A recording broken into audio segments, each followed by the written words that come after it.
Alors, pour ce qui est de la qualité, je voudrais rappeler que la CAMEG, dans son processus d'acquisition, il y a deux grandes étapes. Elle travaille d'abord à une première étape qui consiste à présélectionner les fournisseurs. Ce que vous voyez, il y a d'abord une présélection des fournisseurs, la première étape, et la deuxième étape, c'est l'achat proprement dit. Donc, la première étape qui consiste à présélectionner des fournisseurs, le couple produit-fabricant de qualité, la CAMEG a d'abord travaillé à mettre en place un pool d'experts. Voilà, c'est des professionnels de la santé, généralement des pharmaciens avec toute autre qualification, qui sont sélectionnés sur la base d'un certain nombre de compétences techniques. Et c'est eux qui constituent le pool d'experts qui vont procéder à la sélection de couples produits-fabricants. Donc, ce processus, ça se passe comment? C'est un appel d'offres international que la CAMEG va lancer à travers ses canaux de communication, voilà son site web, aussi d'autres revues scientifiques. Et les fournisseurs vont acheter le dossier, ils vont postuler. Et lorsque c'est clôturé, les experts vont se réunir maintenant pour faire la présélection de ces fournisseurs. Pour s'assurer que le fournisseur a des produits de qualité, les produits sont efficaces et qu'on peut les utiliser sans danger. La sécurité d'utilisation. Donc, il y a un travail préliminaire qui est fait et lorsque le fournisseur, le couple produit fabricant est sélectionné, est présélectionné, ils sont là pour 3 ans. Le couple, il est là à la base de la CAMEG pour 3 ans.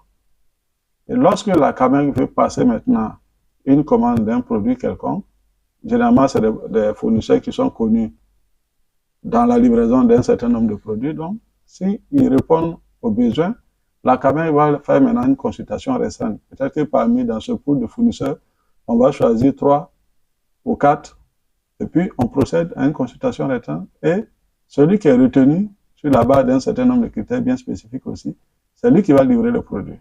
Ça, c'est une première étape de contrôle. Parce qu'on ne va pas permettre à n'importe qui de venir nous livrer des médicaments.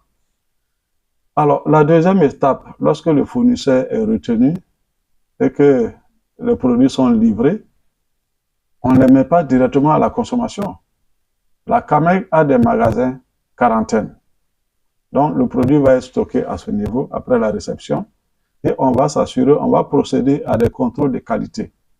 À ce niveau, il y a des prélèvements d'échantillons de médicaments qui sont faits et ces prélèvements vont être acheminés dans des laboratoires au niveau du Burkina Faso. Le laboratoire avec lequel nous travaillons le plus, c'est l'ANSEAT, anciennement appelé LNSP, Laboratoire National de Santé Publique.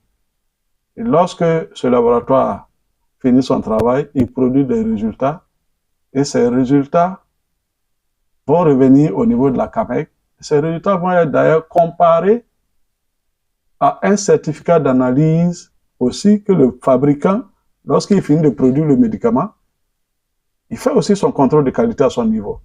Donc, à la livraison, il livre le produit avec un document qualité.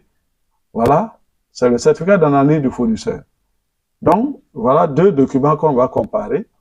C'est-à-dire que le contrôle que nous faisons au niveau du pays, au niveau du laboratoire national de santé publique, ou bien encore, on peut envoyer les échantillons à l'extérieur. Donc, ça fait 2 sources de contrôle et on va comparer. Et c'est à l'issue maintenant que le pharmacien responsable qualité va procéder à la libération des lots qui vont être mis maintenant à la consommation du grand public. Donc, ça fait 2 niveaux de contrôle. Alors, je voudrais aussi rappeler que nous avons une autre structure qui est l'Agence nationale de régulation pharmaceutique. Vous savez bien que pour un fournisseur, un laboratoire qui veut commercialiser des produits au niveau du Burkina Faso, il faut qu'il ait une autorisation de mise sur le marché. Le produit ait une autorisation de mise sur le marché. Pour ce faire, au niveau de l'Agence nationale de régulation pharmaceutique, il y a aussi des dossiers qui sont déposés à ce niveau pour avoir l'autorisation de mise sur le marché. Là-bas aussi, il y a un dossier technique, un dossier administratif qui va être aussi examiné par des experts. Et c'est à l'issue, lorsqu'on s'assure de la qualité, l'efficacité, l'innocuité du produit, qu'on accorde l'autorisation de mise sur le marché. Donc, ça fait encore une autre barrière de contrôle, vous voyez.